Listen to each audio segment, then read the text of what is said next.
It was a walkway for me. Like, seemed like it was a champion or something. So, we are live and recording. We ain't live, but we're recording. In some cases, we might be live. Hello. And welcome to Bibles by Blacks. Another episode of Bible by Blacks. Oh my gosh, are you doing another accent? Lord Jesus. Okay, you know what? I got one for you. Okay, go. Welcome to another episode of Bible by Blacks. Okay, Quiet Storm. Yeah. No. Yes. Do you know why I'm doing the Quiet Storm voice? Oh, no, yeah. Go ahead. Because this is our Valentine's special episode. I don't know. They do like this. They do. I can't. There we go. Yeah. Feel the love.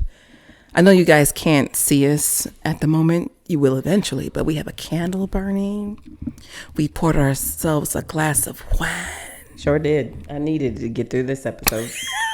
I just want y'all to know you're dealing with one sappy person.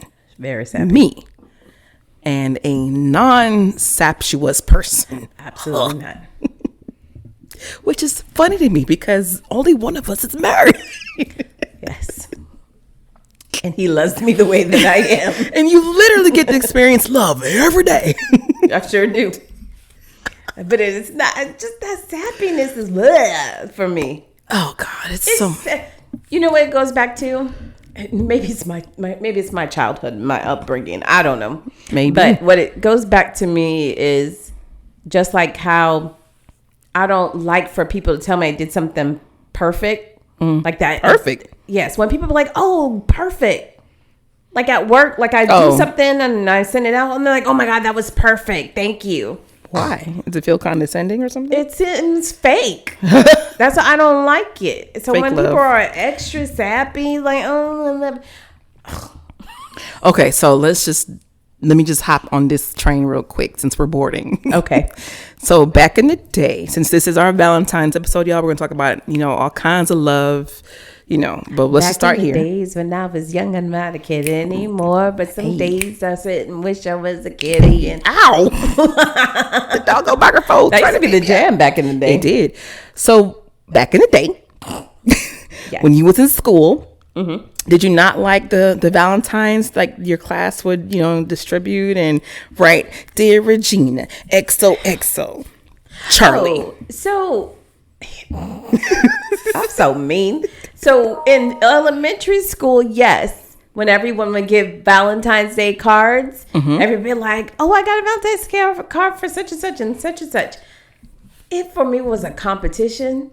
So I would like to go through it and see, like, if I got more cards than someone else. I know, y'all, this is not even That's true. sound. That's true. No, you're not wrong in that sense at all. Because it kind of was a competition. It was a competition to either get a lot of Valentine's cards or really, really good ones. Yeah. Like the ones that had like a full size lollipop or something attached to it, right? And not just a little dum-dum, like a full blow pop. Right. I wanted a blow pop with a heart-shaped lollipop because it was cinnamon flavor, and I like cinnamon stuff. Yeah. So I like that one. That was me. Yeah. Again, this doesn't sound very Christian to me, but yes, I was cute. We all have flaws. Now, when I went to high school, when you had a boyfriend and they used to do the Valentine's Day candygram, it was, of course, you want to flex that, because they would deliver it to the room and the flower or the chocolate, whatever. Yeah, that's fine. I like that but it was for a flex. It's not for me, like, I don't get him like, "Oh, he loves me so much. He cares." Nah. So our high school, we had singing Valentine grams. So the chorus department would, the guys and girls, they had both sets rather, would, you'd pay for a little Valentine's gram and they'd come and interrupt class, and some teachers would be so mad, like, "Oh, fine, go ahead, sing your song or go outside." I know, right? Interrupt their whole day. The whole lesson just for one little measly chorus, but it was so sweet. Oh, yes, big brother? No, I know, right? That's that Google Home. Okay.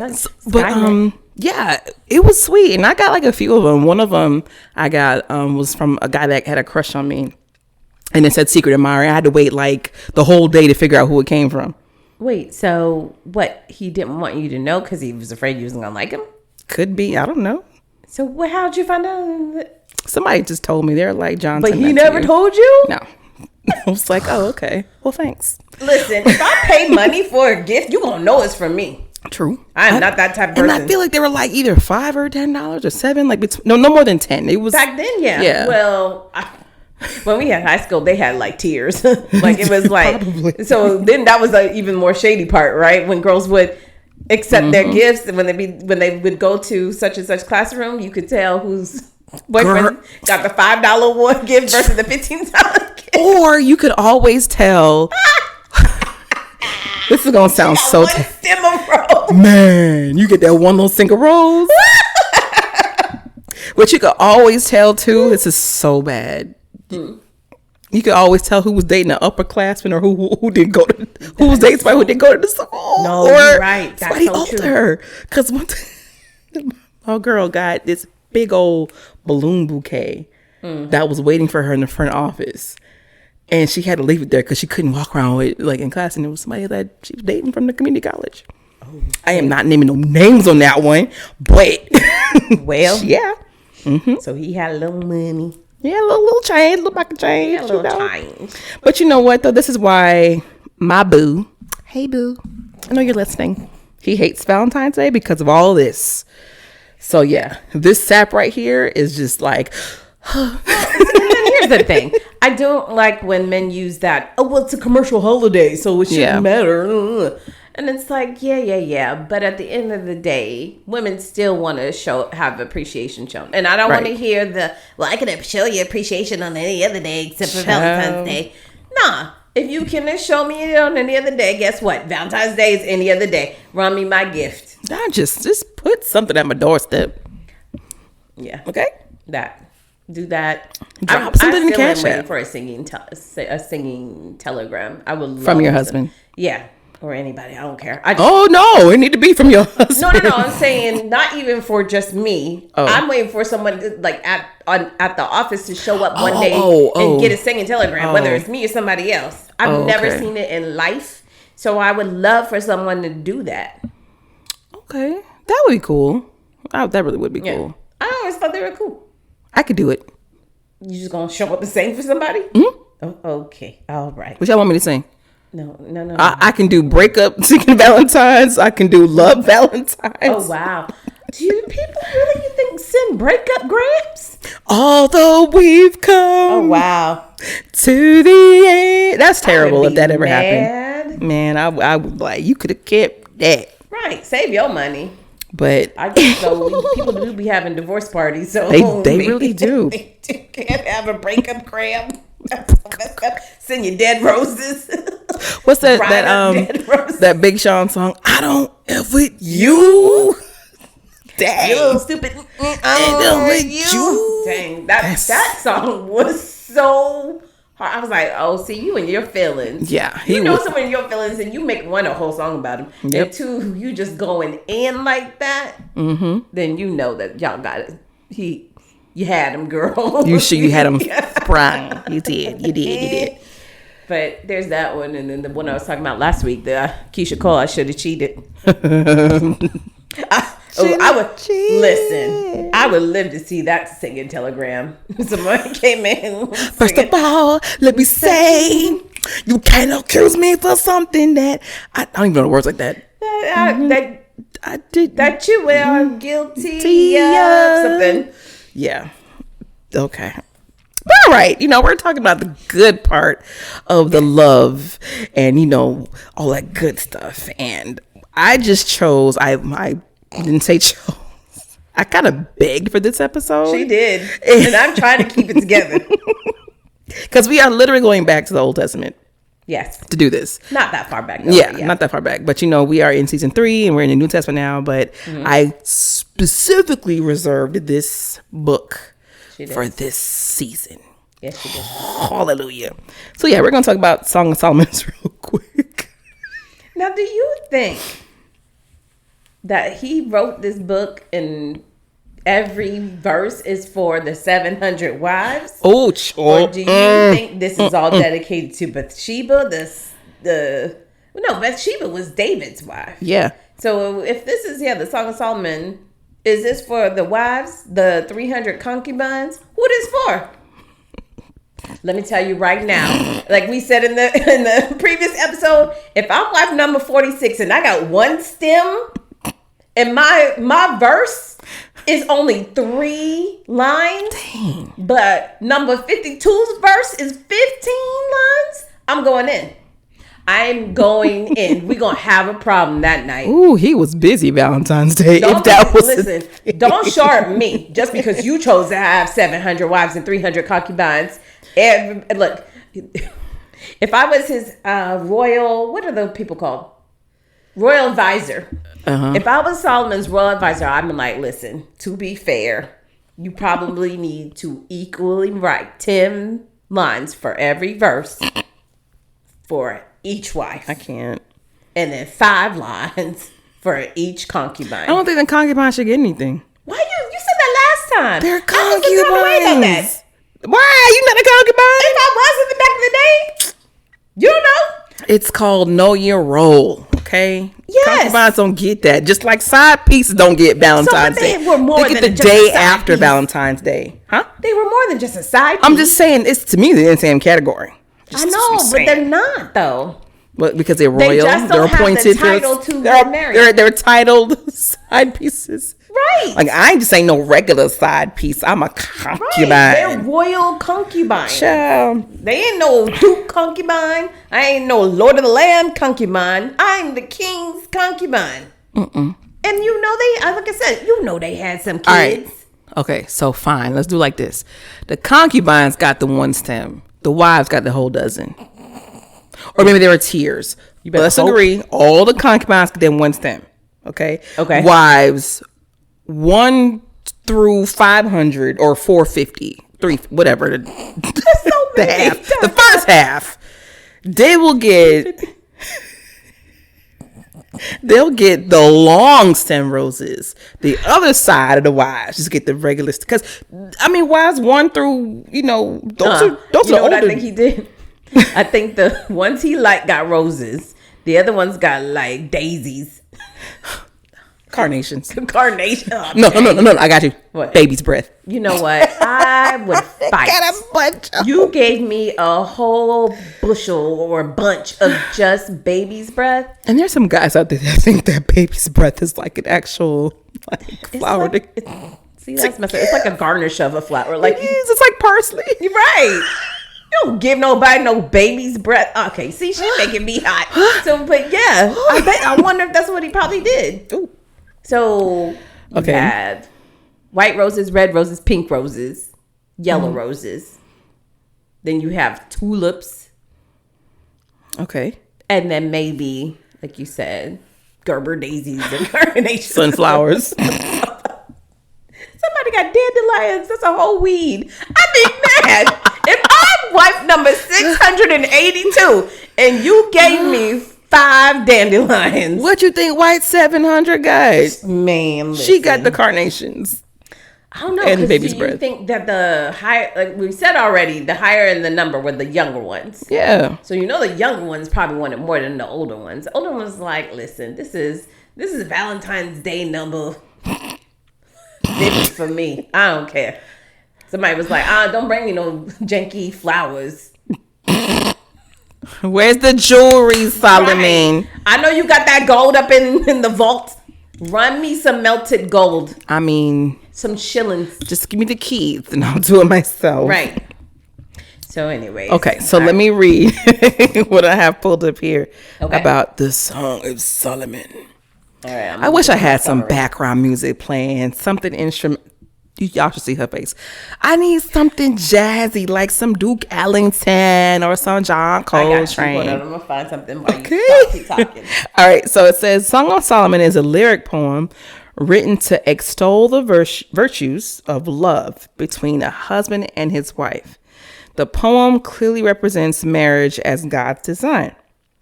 A man and woman are to live together within the context of marriage, loving each other.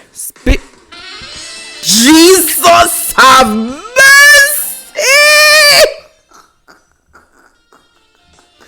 Oh my God. Put it up close to the mic. Ah!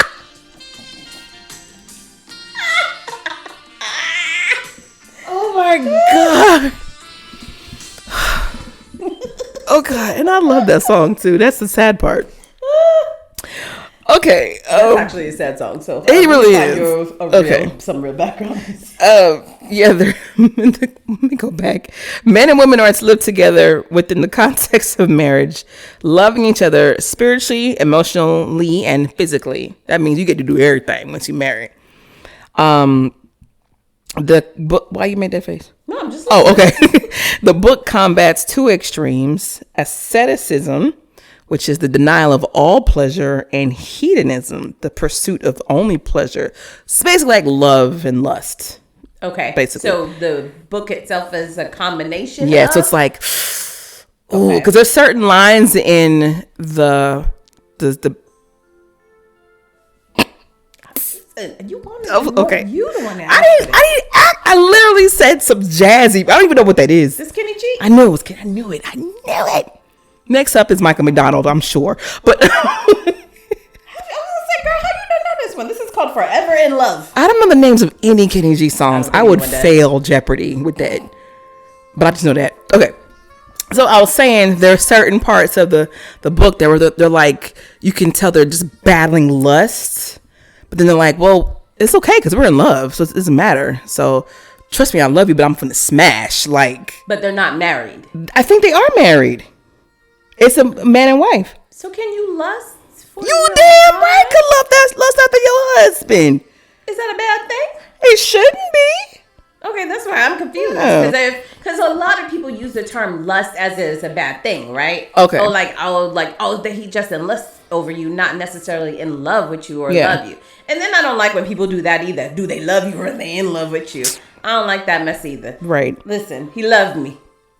He loved me. Okay. So you say that yes, if someone is in a husband and wife can still have lust for each other, and it's not a bad thing. Okay, so here further break it down. So the song or the book begins right before the wedding, as a bride to be longs to be with her betrothed, and she looks forward to his intimate caresses. So yeah, that's the lustful part of the whole thing.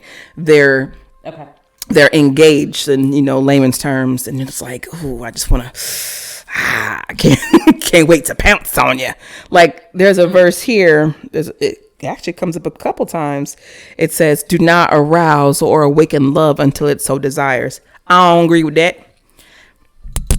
because that's me all the time. No, I love you. Let's we gonna be hitting the mic for the listeners. We gonna bust their eardrum. But what does it mean by until it so desires? That's what I want to understand. I'm not good at poetry, so. Yeah, this is a challenging book. I ain't gonna lie to you because it kind of reads like Shakespeare too. Yeah, which is funny. But, I love Shakespeare. But I would say until it so desires, maybe until the time is right between the two parties. Because let's say Solomon was at work, right? Yeah. Let's just an example. Solomon's at work. He had a desk job. And here comes his wife texting something, a little racy and nasty. He can't do anything in that moment because he's working. Don't make that face. This is the best example I can provide. So he probably be like, all right. Right back like, all right, look, baby, I love you. Slow down. When I get home, it's on. I can't please you right now. Me. I can't go to the bathroom right now. But see, the way I interpret it is don't force yourself to be in love with someone. Like, don't force love on someone until your heart knows that you're really, because especially we have all been there as teenagers and you be like, I love him, I'm so in love, we're gonna be together forever. Adults, not even as teenagers. And then they be like, oh, I'm gonna be with him forever, and then it's 6 months and then you break up and then you cry for about a good month and then you on to the next one and you realize, oh, I don't even know why I was acting a fool over him. Then you play I Don't Ever With You. Right, exactly. And so that's how I interpret it. Now, I do see your point though too. Like you do not arouse yourself when you can't fulfill your arousal in that moment. Mm-hmm. So it could be either way. Okay. So this is a cool thing. I didn't realize that. It says the poetry takes the form of a dialogue between the husband, which is Solomon, and his wife, the Shulamite. Again, she ain't got no names. They don't name no woman of non-importance in this book, in this holy text. It's just the wife, the woman. Okay. And we can divide the book into 3 sections. So the courtship happens from books 1 through 3. Okay. The wedding part is 3 through 5, and the maturing marriage is 5 to the end. Okay. So it's like stages. So it's like a real relationship, really. Right. Yeah. It's going through the phases. Yeah, the whole. Yeah. And then in the summary thing that I have, it says Solomon wrote Song of Solomon according to the first verse. This song is one of 1005. Mm-hmm. And that Solomon wrote, I guess all the other ones must be in, what do we call it? In First Kings, it looks like. But this one, they say the song of songs is a superlative, meaning this is the best one. Right. And so my summary says the purpose of the writings, the Song of Solomon is a lyric poem, whatever, however you say it, written to the extol? E-X-T-O-L? Extol. What's that mean? Give praise. Oh, okay. The virtues of love between, like you said, a husband and a wife. The poem clearly presents marriage as God's design. Mm-hmm. And man and woman who are to live together within the context of marriage, loving each other spiritually, emotionally, and physically. I just got a song popped into my head. Which one? I gotta play it. And if we get dinged, I'm sorry. That's fine. I got to play it. It's one of those one-hitter quitter songs. Okay. I don't know if you know it, but I'm gonna play a little bit anyway. Yeah, let me find it. Okay, let me get to the chorus on it first. Okay. Hurry up.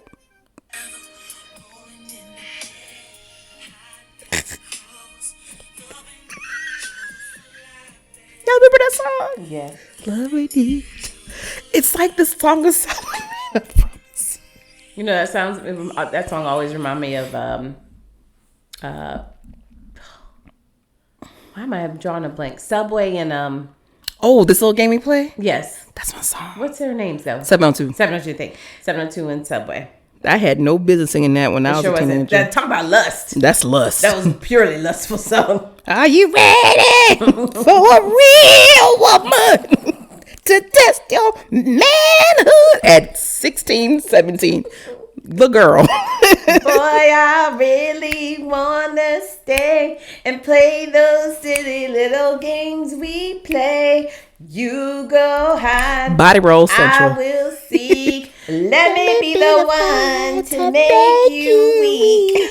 Ooh, it's your move, baby. If y'all don't know, it's a good slow jam. That's a good 90s slow jam. My goodness, I'm sorry. But anyhow, so let's move along. Right. So on mine, some of the key verses, it was the one you just read.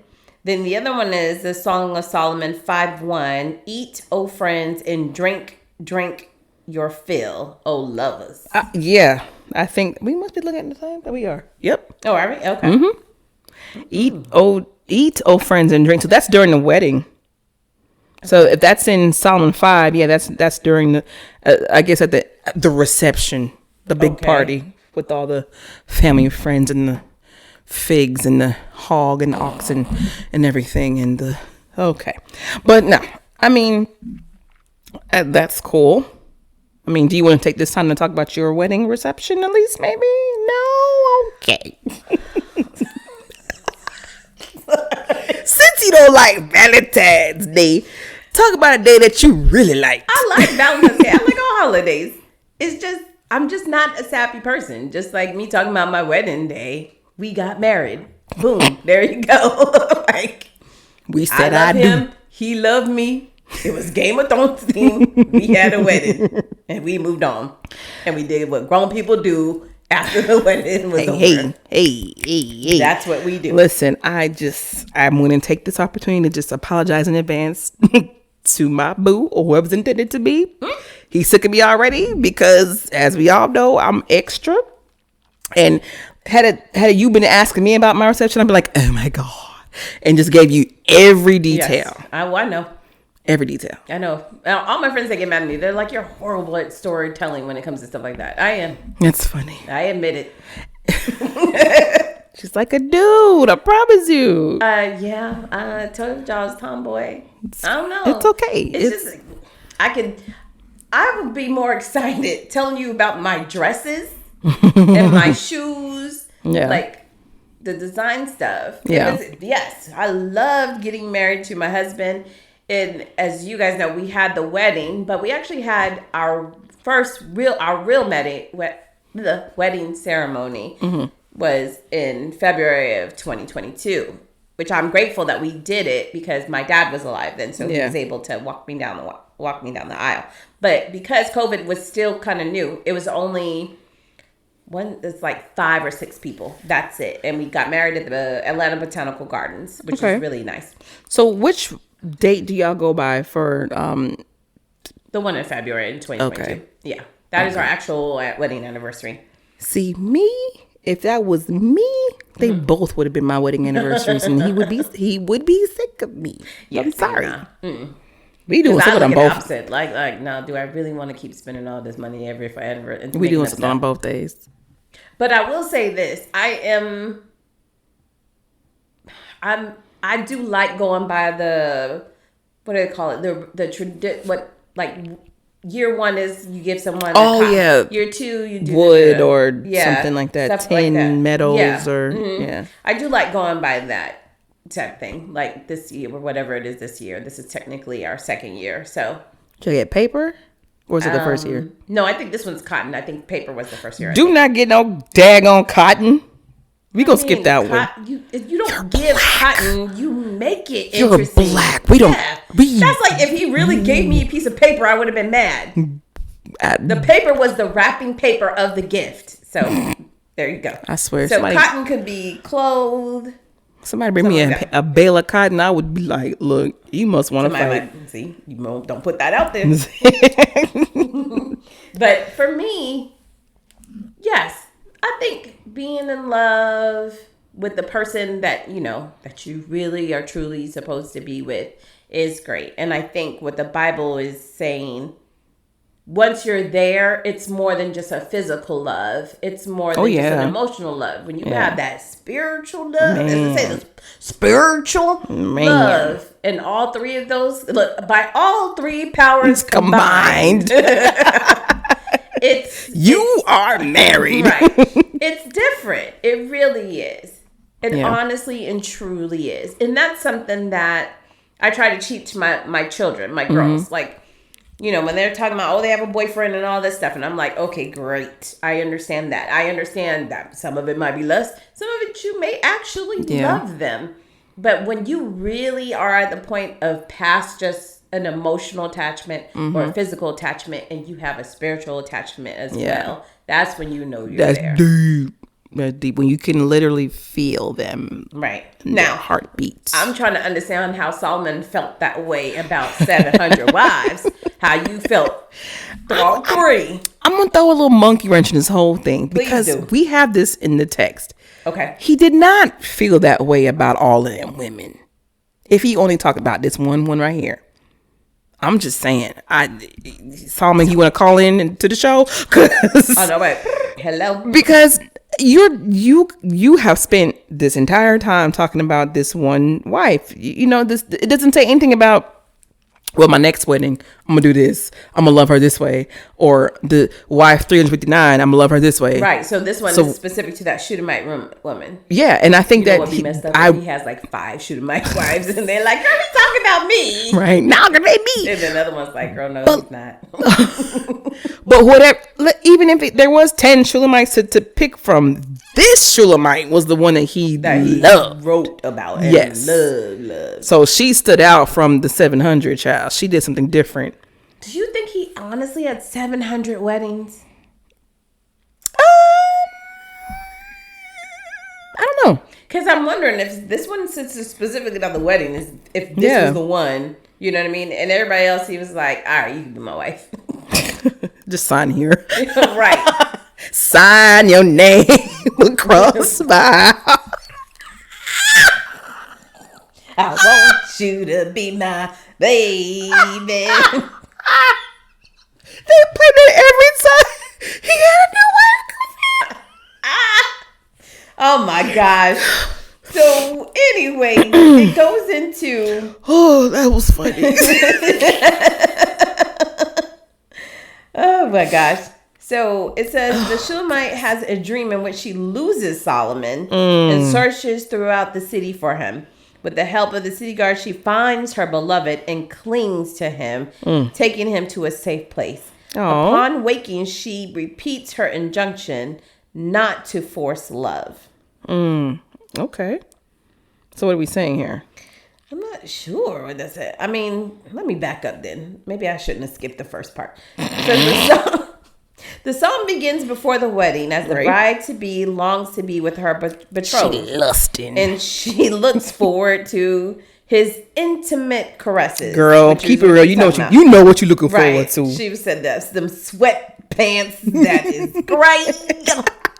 Solomon had a beard. It was looking right. You know he had a beard. Oh, I'm sure. You know they didn't have no tools for shaving back then. You know he had a beard. Oh no.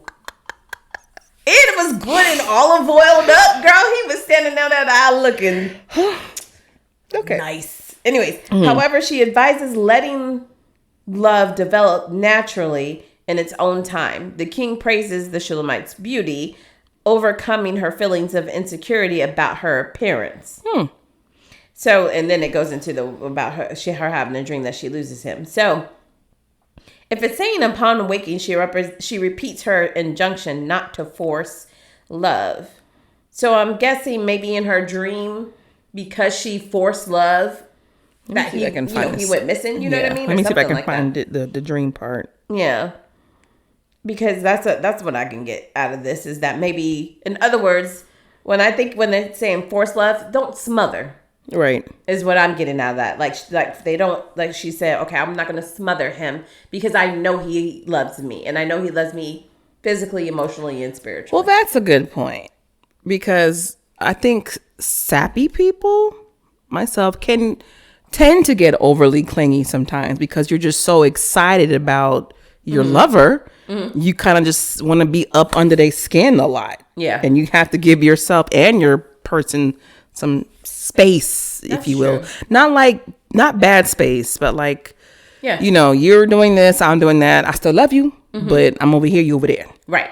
And I'm not going to harass you 10 times a day for the same thing. So I guess we can just say what that is. I get that. Because, even though I'm not a sap, I do that to my husband. But get up under his skin? Oh, yes.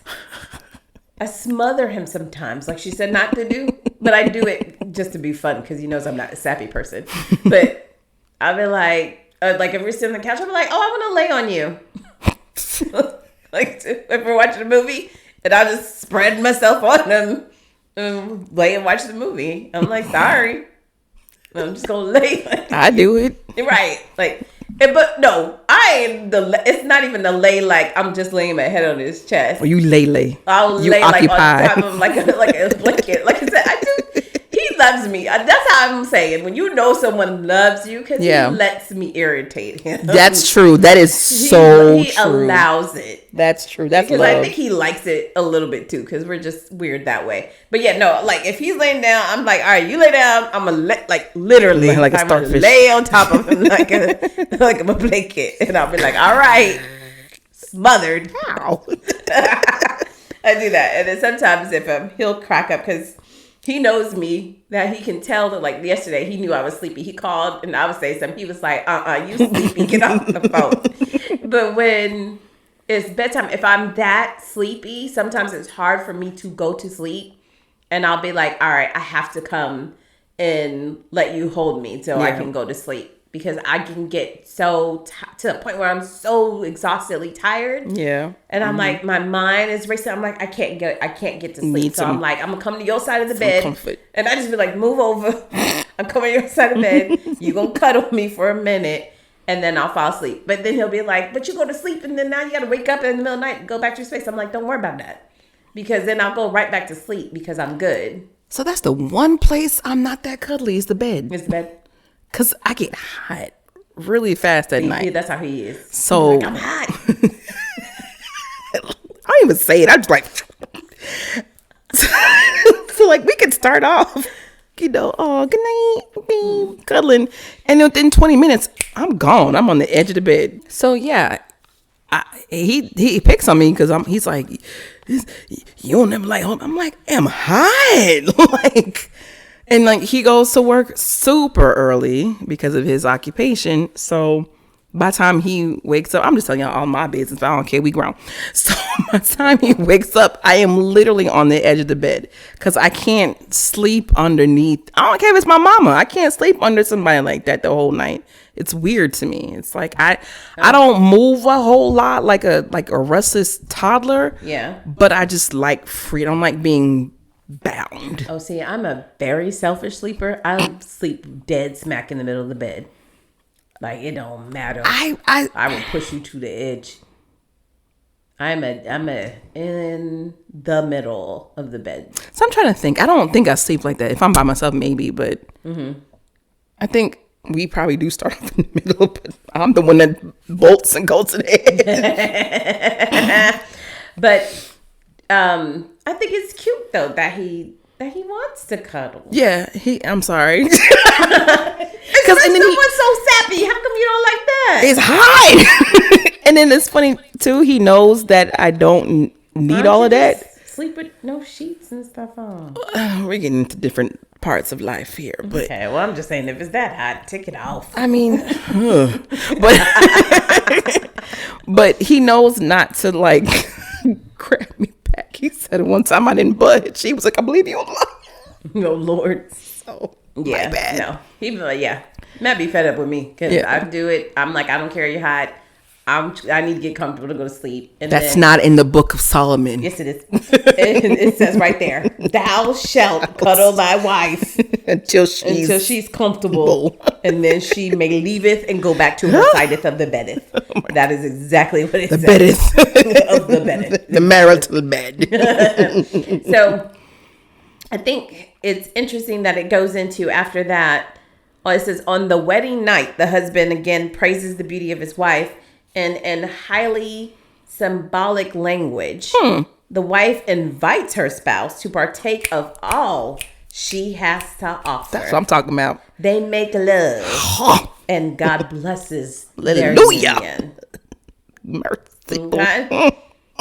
He's like, hey, you looking mighty voluptuous in that teddy. In the name of the Lord. Right, yeah, in that teddy, in the name of the Lord. Thou, how would it be like, thine lookest snatchest.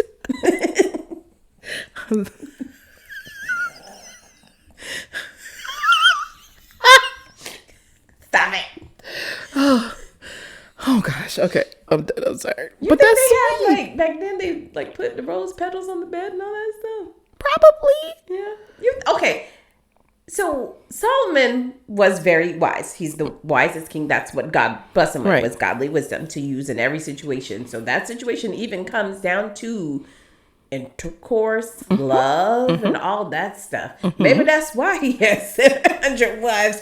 Because if we're gonna go there, he know what he doing. Yeah, if we're gonna go there, I'm just saying, like he knew how to get into a woman's, psyche. Right, like into her psyche, like, and that's what she likes. That's the words of affirmation is dangerous because if that's your not so strong suit in your, life or whatever, to play into that, you put in his hands, right? Literally, right. And again, if he had godly wisdom, like that's how he had so many women, they couldn't even walk past them and not fall for it. Do we need to give her a name for this episode? I think we should give her a name. You give her a name.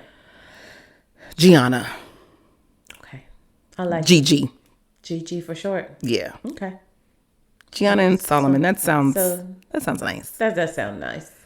They black, by the way. I want y'all to know they black. It's I don't know why you laughing. They're black. It says it. Let me find my little notepad here. It says I know what her name was. No, they both is. It says something in if you look in the book. Oh, I'm looking. It says something about their black skin or dark skin or whatever. So this is like brown skin girl.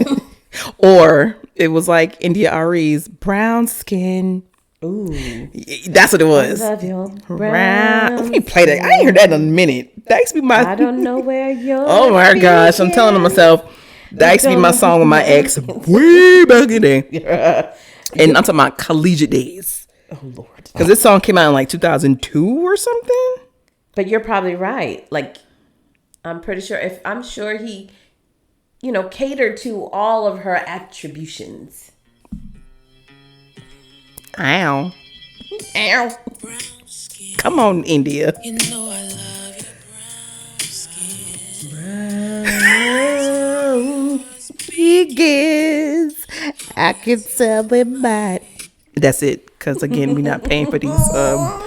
These they had the big, beautiful beds back then too. They did. So I'm pretty sure in the king's chambers, he had a bed. He had a big 4-corner post bed with the sheer curtains and made it so romantical. Oh, Solomon. Right. He probably had that. He probably had candles lit. Mm-hmm. And he was like, spray some lavender or some type of scent on the sheets to make it smell good. Mm-hmm. And then sheets was probably silk. Mm-hmm. And then on top of that, he probably laid her out a nice silk gown to put on. Had a little wine and cheese situation, little cheese board. Yes, he had all them pressed grapes ready on the side of the bed for them to drink. Miss Gigi walked in like, oh, Solomon, you shouldn't have. And he was like, give me a little twirl. Right. You look good. Turn around. How'd that feel? Right. You know what, Solomon? You think you slick. I found the black part in the Bible. Okay. It's actually verse 5. I just looked at it. Uh-huh. Yeah. I am black but comely, O ye daughters of Jerusalem, and da-da-da-da-da. Look not upon me because I am black. It says it. So they dark skin, they brown skin, okay? Both of them. I'm going to go with black that. Black means something else, but we going to go with that. Well, black means something else. I mean, maybe he could be referring to like black, like maybe his heart is black and dark. I don't know. But yes, I think he was a beautiful chocolate man. Man, look. Okay. With a beard. Again, who can we compare him to? Because we can't do Jonathan Majors again. Ooh, Coffee. Who? Kofi. Ooh, yes. But just a little bigger because, he's kind of thin. He is, ain't no kind of thing. He thin. He is skinty. Kofi Cerebro. Yes. Yes, I think that's a. Why you laugh? Because you said yes 5 times. Because I'm getting the visual. Yes, the glistening chocolate skin. Yeah, who else? Yeah, I'm trying to think. Dang it, Jonathan. Yeah, we can't. No, we can't. Okay, I think he would have the size of The Rock, like body wise. I didn't say him. I'm just saying the stature.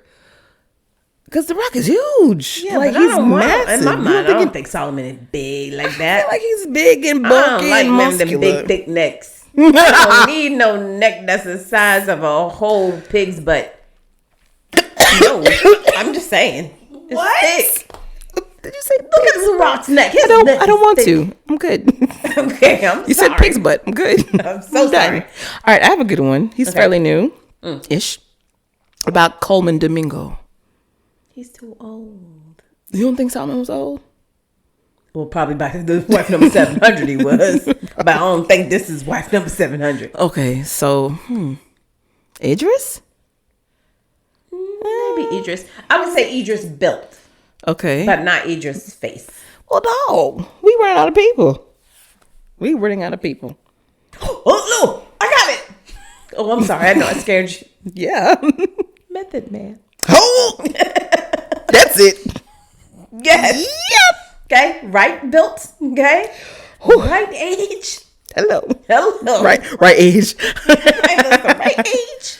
Because the young girls want him and so do the old ones. And So Method Man got swag, so that means Solomon had the swag. Mr. Clifford has swag. Whew. Yes, there you go. Hallelujah. Y'all are welcome, ladies, for that visual. You turned my whole head around with this thing now. Can you imagine him with just a little loincloth? a silk loincloth? If anybody is listening, if y'all want to remake Song of Solomon into a little short film, use Method Man, okay? Please do. Please. And if you're listening, Method Man, we love you. No, just kidding. No. We do. And if you want to come talk to us about it in person, we'll tell you how much we love you. Right. Oh, see, I knew there was some curtains. See, look at this. As the tents of Kedar, as the curtains of Solomon, look not upon me because I am black. Is that what I just read? Yep. Yeah. Mm-hmm. Curtains of Solomon. Oh, that's weird. Yeah. Beside the shepherd's tent, I have compared thee, oh my love, to a company of horses and Pharaoh's chariots. Thy cheeks are comely with rows of jewels. Hello. Thy neck with chains of gold. We will make thee borders of gold with studs of silver. While the king sitteth at his table, my spikenard, I don't know what that is, sendeth forth the smell thereof. I'm going to switch to NLT while you keep reading. So I have to figure out what that is. A bundle of myrrh is my well-beloved unto me. He shall lie all night betwixt my breasts. In other words, between my breasts. Dang. My beloved is unto me as a cluster of camphire and the vineyards of Engedi, wherever that is. Behold, thou art fair, my love. Behold, thou art fair. You know, he probably had swag like. You gonna love this. Smooth, I should say. And a little deep voice. Your boy Prince. Oh, listen. Yeah. Everyone knows I am a Prince fanatic. And his little 4'8" self and his little mixed Puerto Rican self was so smooth. So smooth. That you could not help but love him. See, I got so excited. You couldn't help but love him. She done dropped so I just dropped my whole phone, y'all. Almost took the glasses out. But yeah, it's probably like his game was probably like that. I mean, look at how he's writing. Even for me, who's not a sap, this is like, oh, excuse me. Our bed is green. Hello. I mean, it's just overall, this is such a sweet exchange of words between a man and a woman who just love each other. We don't have to like keep going verse by verse, but I think it's a good representation of like what actual love is biblically. Yeah. Because you want to go? Okay. No, go ahead. Okay, because we have other couples that we've talked about in the Old Testament that went through a lot, but it's always seemed a little bit of challenges within their unions and stuff. Right. For fertility. And all kinds of stuff. Who's it? Abram and Abram and Sarah. Girl, like all of that. That's just a lot. Right. They had to go rescue Lot. Which they couldn't make it, so the angels went and got him. They couldn't have a baby, but they're supposed to have a whole lineage through them. Right. Finally had a baby at 100 or something. Then God's like, I need you to sacrifice that child. It's rough. It's a lot. Like Adam and Eve. Let's go with them. They're the first representation of union, so to speak. But look what happened. Like, he was like, girl, you from my rib. You my rib. Like physically. Literally. I lost the whole rib for you. And then look, she went and ate something off a tree. Got us kicked out of paradise. And then, we've been naked this whole time. And then the downfall. But look, but he still stayed with her though. He did. That's what I appreciate. He still rocked with her. He did. He was like, all right, we got to go together. I'll give you another example of a couple. Mary and Joseph. He loved her. We just talked about that. We just talked about that. He couldn't wait to be with her, but then that got interrupted by literally God and was like, I choose her to carry my earthly son and you can't touch her yet. Yeah. Well, I still don't know if God said he couldn't touch her. I think, again, Joseph was just a righteous man and was like, let me keep this baby holy. Well, count. Either way, that's love because... That is love. Because to stand by. Because he easily could have been like, can I get a concubine while I wait for you? Right. He could have. Boy, that Mary must have been bad because he was like, I'm good. I'll hold out. I'll wait. And then I think you even mentioned earlier before we started the Leah and Jacob. Yeah. And that was a struggle. I can read this to you. It says, Jacob may not loved her in the beginning, but grew to love her a great deal. And she bore the son who became the founder of the tribe of Judah and the ancestor of Jesus. So he didn't like it at first, but he was like, you know what? Might as well. I'm here now. That's cool. Look, we also have... He's the one who... It was the sisters that were fighting over him. Yep. That was Leah and Rachel. And I think... He wanted Rachel, but had to marry Leah first? Here it is. Yep. Rachel, it says, the Bible says Jacob loved Rachel so much that working 7 years for her seemed like a day. Mm-hmm. That's some love. He was like, I will work 7 years for free so just I can marry you. Right. Only for the dad to be like, well, I can't give her to you without the oldest being wived off first. Why that sound like Color Purple? It does. You can't have Nettie, but you can have silly. That's not funny. I hate when I do that because it's not funny. You can't have Nettie. Whatever. It's funny to me. It's messed up, but it's funny. But that's pretty much what she did. He said, but on this one, he was like, you can have Leah. You have Rachel, but you got to marry Leah first. And like you said, he didn't love Leah. He loved Rachel. And then it became, again, Rachel was infertile. Mm-hmm. And so Leah was the one popping out the babies. And so Rachel was like, oh, snap, sleep with my handmaiden, pop out some more babies. Right. And then when Leah, if she was pregnant already or whatever, and she couldn't have a baby during that time, she made him sleep with his handmaiden. And then so again, that's how all these tribes happened and spread because between the two of them alone, I think he had with the 12 kids. I think so. Yeah. And one more couple we can easily touch on is Ruth and Boaz. Because that's another example. That's like the first example that they give you about like love and what love should be and how a woman should be and virtuous and everything. And the man is godly. But don't shoot the messenger. I'm just here to say this one thing. Okay. I don't think Ruth and Boaz had as much passion as Solomon and Gigi. I don't. Because we don't hear that through Ruth and Boaz. Remember, we keep talking about how Ruth is a virtuous woman, especially in our Real Housewives. She's a virtuous woman, and he is her second husband. Right. I do think they did love each other, but like you said, was there that passion? Yeah. I feel like Boaz did have the passion because he was like, I really want to marry her and make her... It sounds bad, but make her what they call a honest woman. Honest woman out of her. He wanted to make an honest woman out of her, but the elder of their family had to first either decide to marry her or not. And when the guy passed on the opportunity after he, said whatever, then Boaz was like, "Okay, I can marry her." Yeah, and I think he did. And I think this is where we're talking about the phases. I think at first it might have been a little bit lust because he saw her on the field working, was like, who's that woman over there? Who's that, whooping? And somebody was like, oh, that's Naomi's daughter-in-law, blah, blah, blah, who was married to blah, blah, blah. And he was like, well, whatever she wants, give it to her. And then I think over time, because I don't think she was peeping for him. I don't think so either. I don't think he rolled up looking like no Method Man. Sorry. Okay, so he rolled up looking like... Okay, I'm not gonna do it. Brian, I can't do it. Y'all gonna hate me. Too late. Go ahead and do it now. Remember in Diary of a Mad Black Woman, the husband Charles. Okay, that's how he probably. Is it flaring nostrils? Yes, I think his name is Steve Harris. I don't know his real name. Christina.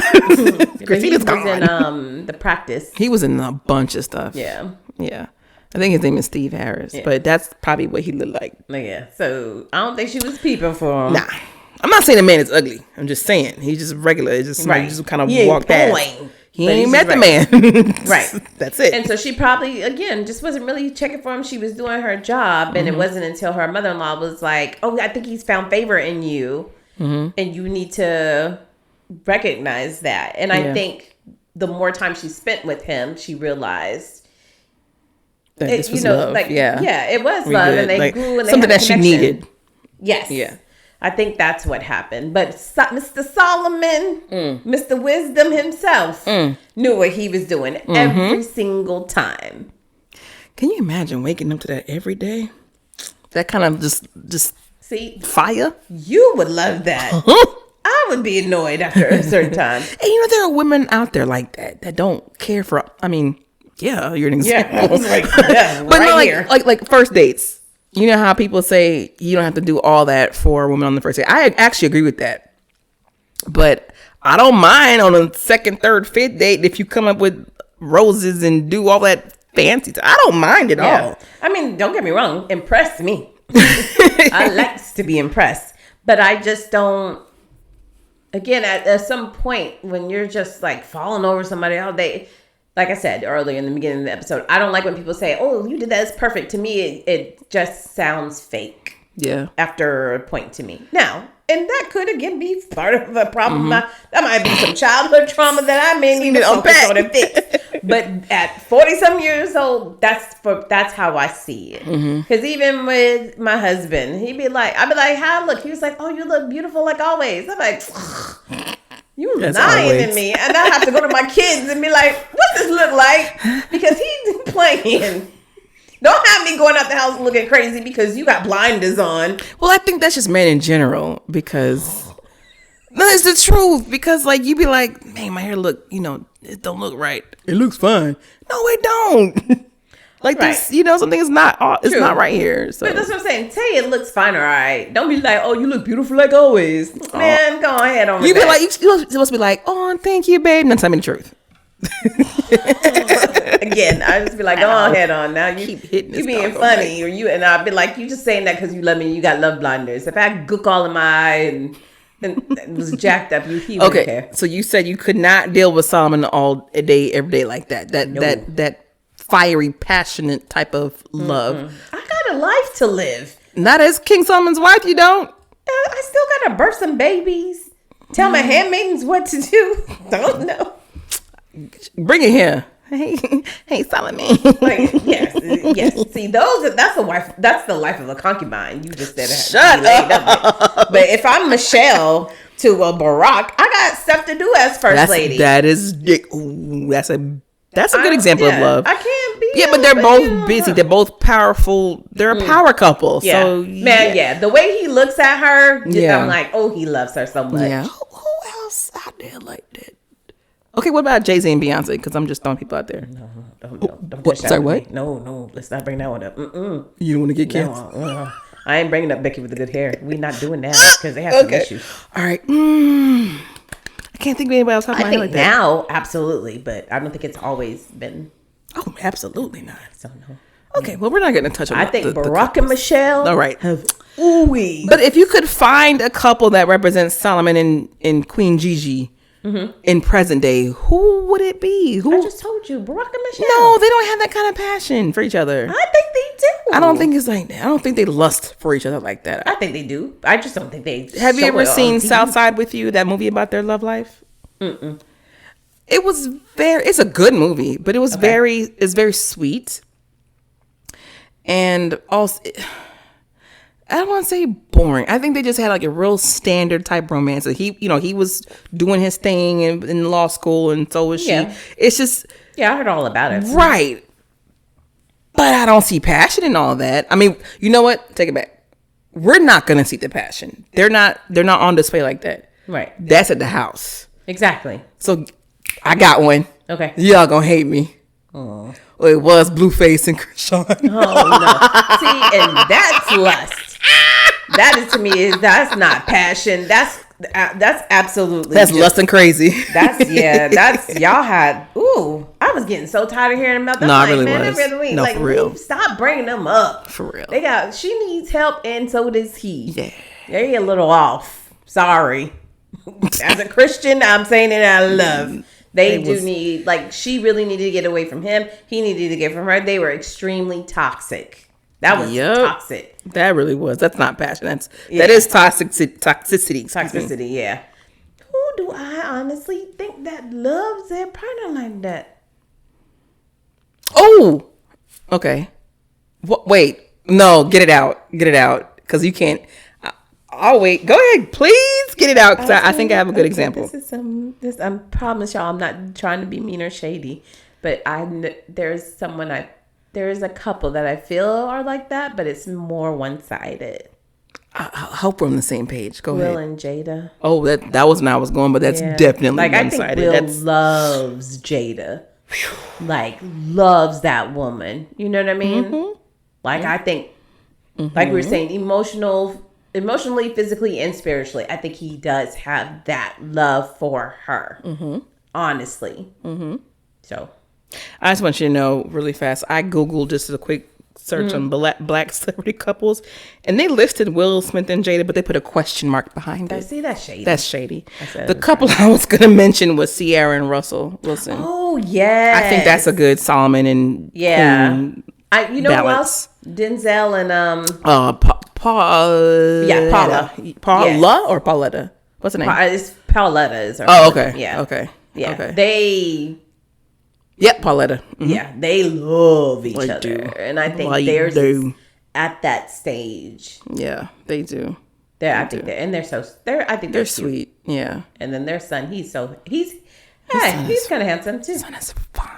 I'm sorry, he's short. He's like some. Is he short? Yes. Is he like what? Nothing against that, but he's a little small. He ain't like Prince small though. No. No. Last couple I'm gonna mention before we wrap up. When it was good, it was good. Y'all gonna run me down, but Cardi B and Offset.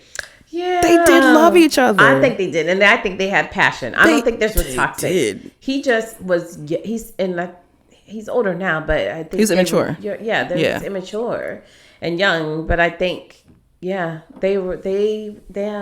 did, and she rode hard for him until she was like, did. And I don't know if it's kind of iffy where they at right now because they had a little thing happen, and she was like, "I'm single. I've been single for like the past 3 months." You like what? Mm-hmm. But she did ride hard for him. She did, and their kids are so freaking cute. They're so adorable. They are adorable. So we'll see. Yeah. We'll see. But either way, Solomon and Gigi. Yes. I think they had a love that lasts a long time when he wasn't spending time with the other 699 wives. And you know what? She probably didn't even care because of how he treated her. She's like, she probably, and again, wife 299, go right ahead, girl. I'm relaxed right now. He I'm loves resting. you, but he loves me. Imagine that. He loves me. Gigi, you better than me because ain't going to be no other wives. And I'm the only one. Yeah. The only one. So anyhow. And that's interesting that it says this is about the Shulamite women because I always thought the Song of Solomon was about, what was the queen that came to visit him? Sheba, right? Was it the Queen of Sheba? I can't even remember. So. That was so I think ago. So. But I thought it was about their passion. Mm-hmm. And I thought these were going to be like, love letters that he was writing to her. The things you rediscover as an adult with this Bible, I promise you. Because I was like, wait a minute. Because I remember we said it in the last season. I was like, I didn't even know he had that many wives. Right, sure didn't. Didn't even know. Again, in Bible study, like, guess what? This man married 700 women. They ain't gonna tell us that. Right. One quick thing I wanted to mention before we wrap up. I remember using Song of Solomon to justify having sexual relations as a child. Like, because you get so much of don't do it until you're married growing up, you know, within the church. Yeah. But, you know, our fuss back or our rebuttal was always like, well, it's in here. Why y'all keep, I mean, it's going to happen. Married, though. But we're like, yeah, they were married. Yeah, but we're like, stop trying to make it seem like we need to avoid the whole thing altogether. Right. Don't stop. I hate that. I can't think of the word, but I do not like as Christians sometimes when they try to make sex an evil thing. Yeah. And, you know scare you away from it. And like it's bad. And no, like, no, don't do that. Don't smell, don't touch it. You know, you're going to get sick or you're going to die. I don't know. But it's like, no, you need to actually teach kids. love is a good thing. Very good thing. It is a very good thing. Loving, and there's different kinds of love. Otherwise, because to me, I'm like, if you have people walking around that ignorance, then that's how they get in bad situations. That's how they end up, unfortunately, getting in a really bad relationship or abusive relationship, because they don't know what love is, because you hid it from them all the time. So I think that as Christians and as parents, it is our job to explain to children, you have a sisterly love or a sibling love. You have a love between a child and a parent. But there's also a love between, partners. That is, that's an intimate thing. But there's nothing wrong with it. But yes, you're right. They be like, sex, bad. Don't touch. Don't touch.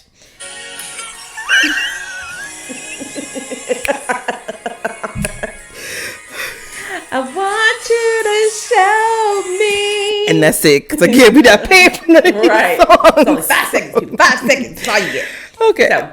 So right. to wrap this up, I think my final thoughts on the whole thing, I think it's good to be a sap, but in a good way. You don't have to be, okay, hold stop. Okay.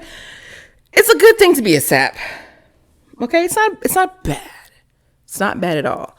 And in a situation like this with Solomon and his wife, I think it just celebrates like the combination of love and passion and lust with God right in the middle. Like it is okay to send your husband. I have to say that because I ain't married. It's okay to send your husband something nasty. Right. Y'all's married. It's okay. Right. You literally signed a document. And that's the thing. What I get out of this, or what I've got from the episode, is like you said, it's okay to have those different type of emotions within your relationship of love. You can lust for your husband. You can love your husband emotionally, physically, and spiritually. And I think as Christians, we have to stop with that narrative of we are only going in the bed. We sleep in separate beds, but we only come together, and we do that. We only do it missionary style. We don't do anything else. We don't have no fun in the bedroom. We absolutely can have different fun conversation in the bedroom. That's a whole different. As a Christian woman with her husband, I absolutely can have fun and experiment. Now, don't go too far with it, but you can make it and enjoy it. You know what I mean? Don't make it a task. In other words, is what I'm saying. Let's just make it a task or a chore. Oh, here we go. I guess I'm gonna lay with him. No, make it. It should be. There should be passion. There should be fun, and you should incorporate God into that situation. Yeah. So when you say, "Oh God," it's not a bad thing. It is not. All right. So I think we both summarized what it is for us. Does this satisfy what you wanted to cover for Valentine's Day? It does. Okay. And I feel the love. I should have brought you some. Can you feel the love? Yeah, she got to sing that because I'm not playing that because I'm sure we would get dinged. I should have brought you some candy hearts for this episode that said, XOXO and I love you. Them things is nasty. They are so Tastes nasty. like chalk. Well, that's like when people give you those peeps for Easter. Yeah, that's gross. Anyways, okay. Well, we hope you guys enjoyed this episode. And we'll see y'all next week. And we love y'all. We do. We love y'all. Hearts, we appreciate y'all. Look big, big hearts. Big hearts. Aw. All right. All right, y'all. See ya. Bye.